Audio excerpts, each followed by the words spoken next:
এখান থেকে এতজন পর্যন্ত কয়জন? 7 জন। কয়জন? 7 জন, তাই না? 7 জনের।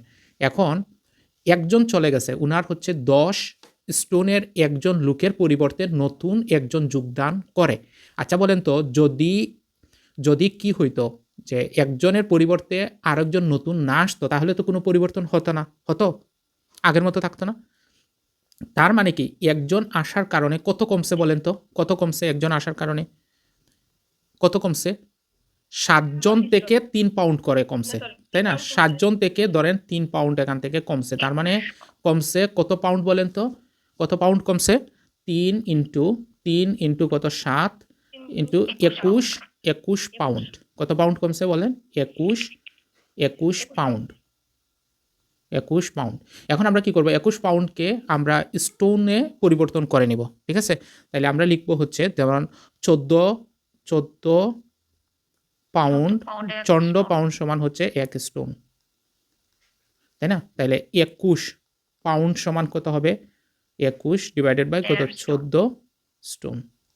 তাহলে কত হয়? 1.5 স্টোন। 5 স্টোন। কথা বুঝছি? তাইলে একজনের পরিবর্তে আরেকজনে আসায় কত স্টোন কমলো? সবাই বলি তো কত স্টোন কমছে? কত স্টোন কমলো? 1.5 স্টোন। এত কমছে, ভালো করে বুঝেন, এত কমছে। এখন এটা কমলো কেন? কমছে কেন? কারণ যার পরিবর্তে আসছিল সে হচ্ছে 10-এর চেয়ে কি ছিল? কম ছিল। মানে ওইখানে যে আসছিল সে হচ্ছে কতর চেয়ে কম ছিল? 10 স্টোনের চেয়ে কম ছিল, তাই না? কম ছিল এজন্য। তার মানে নতুন লোকের ওজন, নতুন লোকের ওজন কত বলেন তো? 10 বিয়োগ কত হবে যত কমছে? 1.5 স্টোন। তাহলে কত আসে বলেন? 8.5 স্টোন। 8.5 স্টোন মানে কোনটা? গ নাম্বার, তাই না? কয় নাম্বার? গ নাম্বার। কথা বুঝছি?